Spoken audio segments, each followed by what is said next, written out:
So, Wonder Woman, 1984. We just got done watching that. Um, so, thoughts, real quick. Your Uh, your your reaction, because you didn't watch the first one. And yeah, I you haven't watched the first Wonder Woman at all. yeah.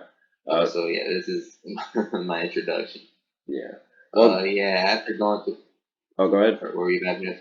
Yeah, after watching through the movie, yeah, I have to say I wasn't too much of a fan of it really. So, what it, what it, what didn't work for you? I had to say the characters. I didn't care for the characters at all. I'm not sure. Pedro Pascal. I mean, his acting was good. I'd say he was the strongest character in the movie at all, but even that wasn't enough to really hold my attention. I found myself getting a little bored at times. The movie was it felt very long. Like I didn't care about any of the characters at all, really. Wonder Woman and her relationship. I mean, it was really just bringing the movie down for me. Kristen Wiig as Barbara. She wasn't really cutting for me either. I didn't like her acting at all. She just really came off as annoying. And Pedro Pascal, his son as well. I'm like, man, you weren't lying. That was not casted right at all. Right at all. I mean, it was just so laughable. And that, that ending scene with them too. I'm like, man, that had no emotional impact for me at all. I'm like, it's just so ridiculous. I don't know what the casting director was thinking with that at all. I mean, Yeah. I just wanted to bust out laughing. I don't know. I didn't really like this movie. What What about you? Well, but before I get into my thoughts, Yeah. what were some of the things you did like? I actually really did like the '80s stuff going on. It had this like this little cheesy '80s thing going on. I actually really liked that about the movie. The movie actually really did look really beautiful at times too. I guess like fireworks scene, Wonder Woman was flying in the clouds. I'd say those were the things I really liked the most, and the soundtrack too. Okay. And what about your thoughts on the action sequences? Action sequences, I thought they were pretty decent. So my thoughts, this is definitely not as good as the first one. The first one's much stronger by Hmm. comparison. Um, like the first movie, which came out 3 years ago in 2017. That came off of or did it come out 2006? It was 2016 or 2007. I think it was 2017 because Hmm. Batman vs Superman and Suicide Squad came out 2016. Yeah, and then Wonder Hmm. Woman came out 2017. So yeah, so the first one was like a huge phenomenon, Hmm. and not just for women because universally it was praised, and Warner Brothers was finally. Um, People were finally giving them props for actually getting one of these characters right because as I was telling you before we started watching this, Man of Steel was very split down the middle. Either you Hmm. loved it or you hated it, and that was really based off of like what people's idea of Superman is. Um, and it was a decent enough introduction to launch a cinematic universe, but it wasn't Hmm. the best. Then you had Batman versus Superman, which was just a fucking dumpster fire. Um, that was a piece of shit. I remember going to see that in the theater, and that was just awful. I say after the first 20 minutes, it was just garbage all the way through. Then you had Suicide Squad, and that was also panned. That's considered to be like the weakest DCEU movie. And I didn't like that either. No one really liked that movie. No one Hmm. would taste anyway.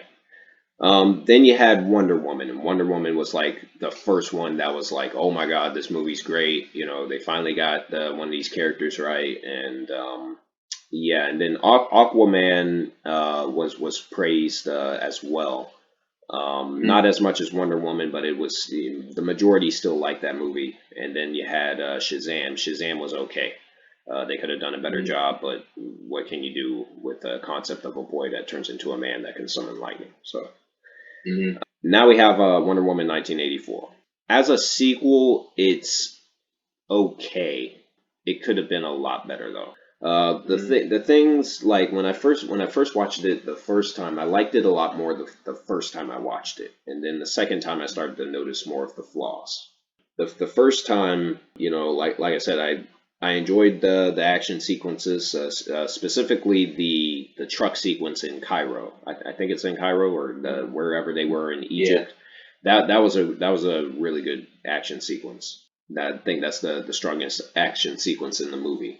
I also like what they, like you said, Maxwell Lord, easily the strongest character in the movie. Seeing Chris Pine back as Steve Trevor, that was cool. But you kind of have to watch the first one to really appreciate that. And I think I'm not sure, what your reaction would have been had you seen the first movie first and then watched this. So yeah, and then beyond that, like you said, cinematography on the movie is great. I like some of the some of the scenes that they from that they added later in the movie with the flight and like you said the fireworks scene that was great. The invisible jet too. They found a way to pull that off. Some of the more wacky elements from the comics, but watching it the second time, I started to notice other things or pay attention to other things I didn't really like pay much mind to. The first is the casting choices. There were two really bad casting choices in this movie. The first is the son, Maxwell Lord's son, who is clearly Asian, and Pedro Pascal is Hispanic. Yeah, I don't know how that fucking works. I'm not sure what adoption was like in the 80s, but either way, that was a really bad casting choice. Yes. That was a horrible casting choice. I don't know what the fuck happened with that. The casting director should be backhanded for that shit because that's just ridiculous. You really have to like suspend your disbelief whenever that kid is on screen and they're together. And it really brings down the emotional weight to Maxwell Lord's character. Every time he's speaking to his son, he's like, "That's not your son. That's just a random Asian boy." Yeah, so that shit didn't work. And the second one was Kristen Wiig. Kristen Wiig is a comedic actress. She's not known to do action movies or dramas or anything. She's mainly, she's built her career based off of comedies. So it just seems very unorthodox to cast her in an action role. Yeah. Especially as a main villain, like a key villain in a superhero comic book film. That was a really weird casting choice, and there's plenty of I take her serious at all. Right, and they could have hired a myriad of different actresses to portray that. I'm tired of seeing her everywhere, but something like this would have been perfect for like Charlize Theron, or if they didn't want to go with Charlize Theron, I mean, there's just so many different actresses that you can name that would have fit that role. And Kristen Wiig, I think she did the what she could, but another problem with Barbara Ann Minerva in this movie is that she feels like a side character. It feels like they just shoved her into the movie, and she really didn't need to be there at all. And that's part of where the length comes in, because I think that's this movie's biggest problem. It's too long, like 2.5 hours. And it really does feel like a full 3 hours. And quite a bit of that is scenes trying to develop this Barbara Ann Minerva character who didn't need to be in there at all. And so the first movie was the main villain from the first movie was Hades, or not Hades. What's that fucking character's name? I can't remember the specific Ares. Yeah, that was the main villain from the first movie. But in the comic books, Wonder Woman's arch nemesis is Cheetah. So they had to find a way to try and shove that character into these movies and one of these films. And oh, it's Cheetah live action, and it's like, okay, yeah, we get it, but I don't know. They artificially extended the length, and that's a big problem. The wish thing. I wanted to ask you what you felt about the whole stone element, because that was like the whole point, you know. I actually kind of like that scene, especially when it came towards the end and it was just chaos across the whole city. Hmm. And Pedro Pascal really sold that. I think. I mean, I actually really thought they did a good job on that. I mean, just the amount of chaos and craziness, and it really seemed off the wall. And I actually really liked that part of the film. Yeah, I mean, it was a completely different tone compared to like the beginning of the movie. As the beginning of the Yeah, movie's all lighthearted and lighthearted to the point of being cheesy and just yeah, yeah, it was just it felt like a Saturday morning cartoon show, and then the end of the movie, right. it felt more like Zack Snyder-ish. Hmm. So I thought they did a good job with that too, but Pedro Pascal is really what made that work. His Hmm. performance. Um, Hmm. like I said, I think he's the one who brought the most to his role. Gal Gadot, I thought, did another, she did another excellent job as Wonder Woman. She really sells the character pretty Hmm. well. I mean, yeah, she really fits it. Yeah. And it's weird because I remember when, well, this was before Batman vs Superman, like before even the first trailer when they announced like the casting choices for that movie. They like all the new characters or whatever that they were going to introduce in Batman vs Superman. Like they were announcing the casting choices, and I Hmm. remember like no one really liked any of the casting choices. And the biggest one that people had a problem with was Gal Gadot as Wonder Woman, because Gal Gadot Oh wow. was really a nobody. Hmm. She came off like the biggest thing she was a part of was the Fast and Furious franchise, but she wasn't like a main Hmm. character in that. She was like a side character. So no one knew who the Hmm. hell she was, and she didn't have like the physique that Wonder Woman has in the comics. Hmm. Although trying to find an actual like people wanted like a Gina Carano type, body type, and that's just unrealistic. Hmm. If you're talking about live action, like hardly any woman has a physique like how Wonder Woman has in the actual comic books. But Hmm. as it turns out, Gal Gadot was like a blessing in disguise with that casting choice. Hmm. Yeah, She, I she can't see anyone else playing Wonder Woman except her. yeah, she really does a fine a damn fine job in the role. As far as like anything else that didn't really like that kind of made me scratch my head. Going back to the whole Barbara and Minerva thing, when Hmm. she finally becomes Cheetah, the problem I had is that you don't see the transformation for one. Right. I thought that was a very strange choice, and it just Hmm. once again it feels like they just shoved that character into the movie. And then when she finally appears, like I was fine with the makeup and everything because as we saw with Cats, shit could have looked a lot worse. Like Cats, I remember when I saw the trailer for that, and I refused to watch that. Yeah, that was horrifying. Like the CGI that they did with that piece of shit.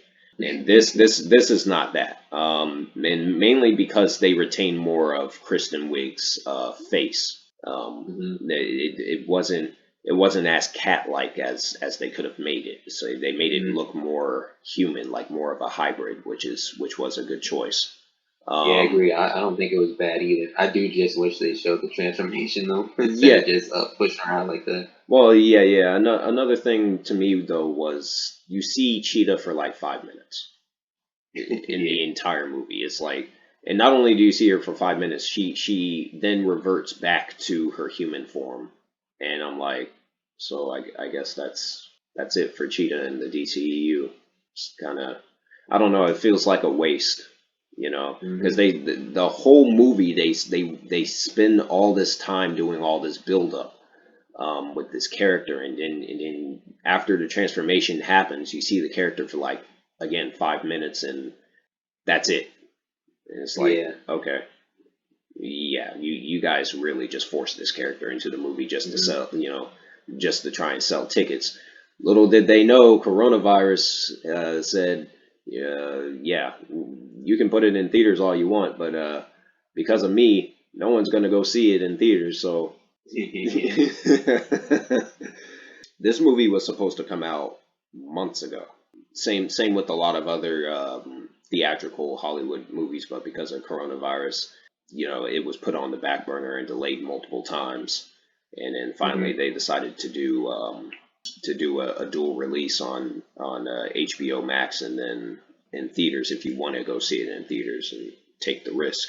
How do you feel about just real brief because I still want to talk about the movie, but how do you feel Hmm. about this whole streaming thing as far as releasing movies, day and day release with the theatrical release, and then also offering the option to just watch them at home? How do you feel about that? Uh, I mean, it is kind of odd because like you, I grew up always going to the theaters when new movies coming out, Right, right, and and nothing can definitely replace that experience. Because just this morning, Soul came out today, right. or was that yesterday? I can't Mm, remember, but either way, I think it just came out. Me and my sister watched that together, and during and streamed it on or whatever it came out. I think it was Disney Plus. Can't remember exactly. mm-hmm. And I'm like, yeah, it was a great movie for sure. And just having it available for stream like that with the new movie, it's great for sure. Man, I have to be honest, it's nothing like just going up into the movie theater and watching it on the big screen. It's nothing like that. But I do like the availability of just having the movie there Well, I and just mean, being able to watch it at home. Yeah. yeah, I know how you feel, and I agree for the most part. There are people out there that have their own built-in like home movie theaters, and I'm not Oh talking about yeah. like no cheap projection shit. I'm talking like they actually have like the fucking the screen, the stereo system, the fucking chairs, and all that. Like it's my and I got to experience what that was like when I was younger because Hmm. my uncle had one in his house, and Hmm. every time we went to go visit him, yeah, he had this 2-story house, and then he had like a basement, and then you go down in the basement, he had it set up like it was a movie theater. He had movie posters on the Hmm. wall.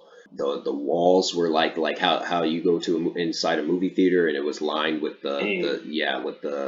the protection, like so the sound doesn't like bounce off the walls or anything.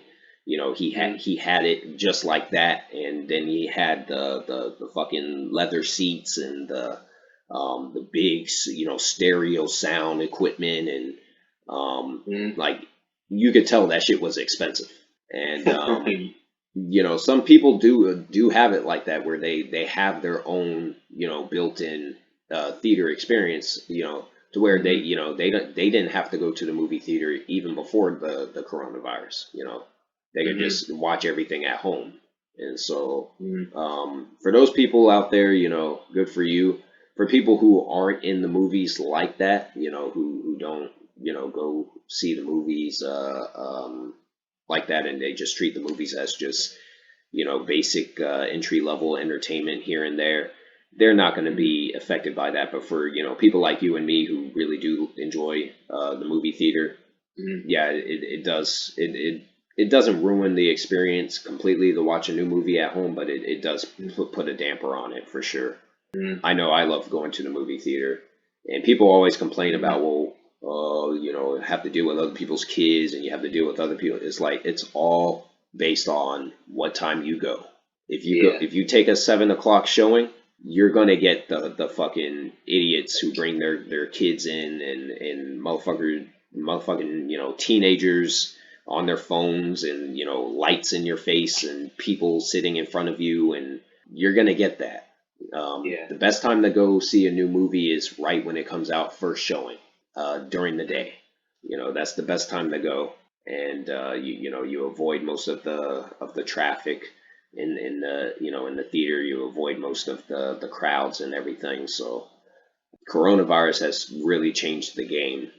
And something like this, like certain scenes, I would have loved to see in the theater with the big sound equipment and everything. Sure. Like Wonder Woman flying through the clouds, I would have loved to see that on the big screen, but it's just not worth the risk right now. And the last movie I saw in theaters was Tenet, and that just was not worth. You know, It was a nice theater that I sat in for sure. It had marble floors, it had the fucking recliner seats and shit. Something like, it was a fancy ass theater, but the movie itself was not worth actually going to sit in. So sit through that. But yeah, going back to Wonder Woman. Like I said, I thought this was a decent sequel. Is it as good as the first one? No. It could have been a lot worse. Could have been a lot better. I think the main thing, like I said, that's wrong with this is the length. They just threw too many characters into the movie. I think the Barbara and Minerva Cheetah character should have been cut out entirely and should have been utilized for a sequel that just focused on her, because the main villain here is Maxwell Lord, which is very weird to me, because Wonder Woman's arch nemesis is Cheetah in the comics and in the TV shows, the animated DC TV shows and everything.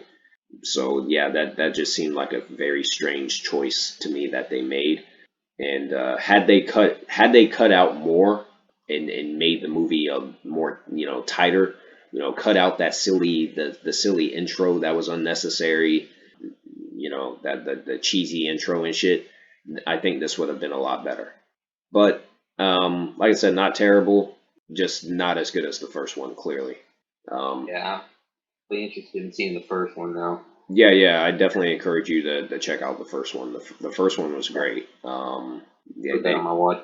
they really got the character right, like her origins and everything from the first one. But yeah, this one just like I said, too long, too many characters, too much focus on unnecessary elements and some really bad casting choices. So Completely.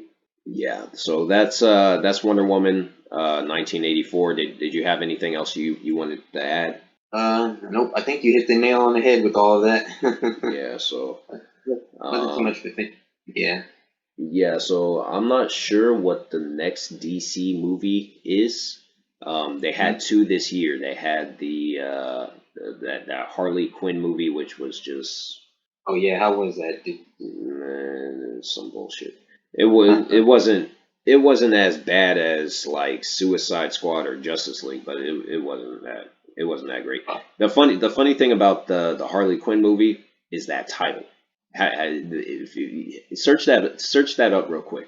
I want you to take a look at that title. They fucked up so bad they had to change the title of the movie when it was still in theaters, and it was too late because they had already released it. If you pull that up, you'll see what I'm Okay. talking. Oh, the Birds of Prey. Yeah, Is yeah, that the title of it? yeah. And they were trying to change that up, but it was too late. Well, they tried to like rename the movie when it was like it's still in theaters, but it was they had already fucked up, because the movie bombed at the box office, and a big part of why it bombed at the box office, number one, it's rated R, which is a very strange choice for a Harley Quinn movie, and then like I said, the title. Did you see the title for that? Uh, the Fantabulous Emancipation of One Harley Quinn. Yeah, Was that it? yeah. That's it.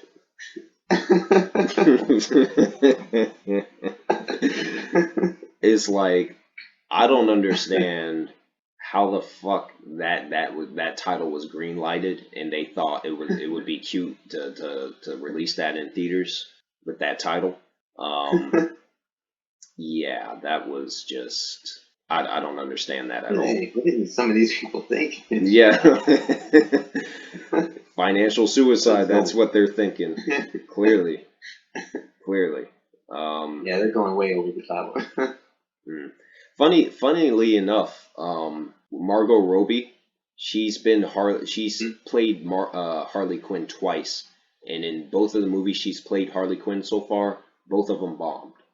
Suicide Squad And bombed, and so did this Birds of Prey movie. And they have her coming back because what is it? What's his name? The director of Guardians of the Galaxy, mm, um, something Gunn. What's his name? James Gunn? Was it? Is it James Gunn? Let me see just to make sure.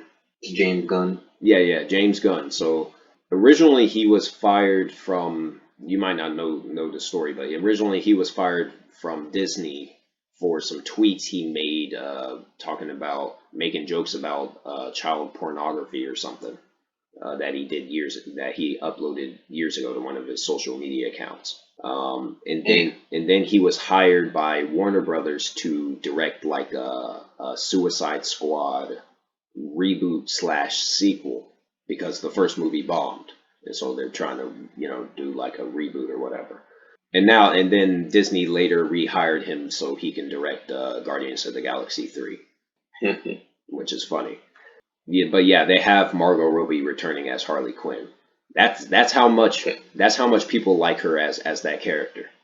She's been in two movies that have bombed at playing that character, and that's how much people like her as Harley Quinn. Like she really sells the character. So, She hey. definitely has a look. Oh yeah, I mean, if you actually see her as the character, play the character, it's like, oh yeah, that's definitely Harley Quinn. So, Mm, um, but yeah, I mean, DC, they're still not on the same level as Marvel. mm, They haven't reached that point yet. They've mm. made some good movies, like I said. Wonder Woman was good or great. Aquaman was pretty good. Shazam was decent. This movie, 1984, wasn't bad. It was okay, but yeah, they could have. Like I said, they can still improve. Mm. Problem with the DCEU as it stands now is that it's too unfocused. They're a bit all over the place, so they need to restructure. And one of the upcoming movies that they're doing is called Flashpoint. They're bringing back Ezra Miller as the Flash. I fucking Mm. despise Ezra Miller as the Flash. I don't see him as that character at all. I think that was another poor casting choice. But the Flashpoint story is one of the best stories from DC Comics history because basically Flash he runs so fast, that he reverses the time continuum or whatever, and he changes a lot of different events or whatever in DC Comics history, and that's basically what everyone wants them to do because they fucked up so bad with Batman versus Superman that they basically ruined the entire franchise. Oh yeah, and Justice League. I forgot about Justice League. That also came out in 2017. Yeah, that was a piece of shit. Um, and so basically, they want to use this Flashpoint movie to go back in time and reverse basically start over. So hopefully that works out for them. They're bringing back Kevin Conroy, or not Kevin Conroy. Who? It was Michael Keaton. Yeah, they're bringing back Michael Keaton and Ben Affleck as Batman for for Flashpoint, and people like lost their shit when they released that news. So, like I said, I hope it works out for them. I do too. And then Zack Snyder, the Snyder cut of the Justice League is coming out next year because Justice League behind the scenes, like that was a disaster. Do you know anything about that? Nope. Yeah, so basically what happened was Zack Snyder, when he was directing Justice League, he had to leave the project because his daughter committed suicide in real life. Oh Um, shit, really? yeah. So he Oh left wow. he left the project, and then they brought on Joss Whedon, who directed the first Avengers movie, the first two, Mm. Avengers and Avengers: Age of Ultron. They brought him back, or they brought him on to finish the movie. Part of the problem, though, is that Joss Whedon started adding in his own elements, and he started tweaking scenes that had already been finished by Zack Snyder, and the final product was just fucked up. It was bad. And Like some of it you could tell was Snyder, and some of it you could tell was Whedon, and in certain scenes you couldn't tell who directed it.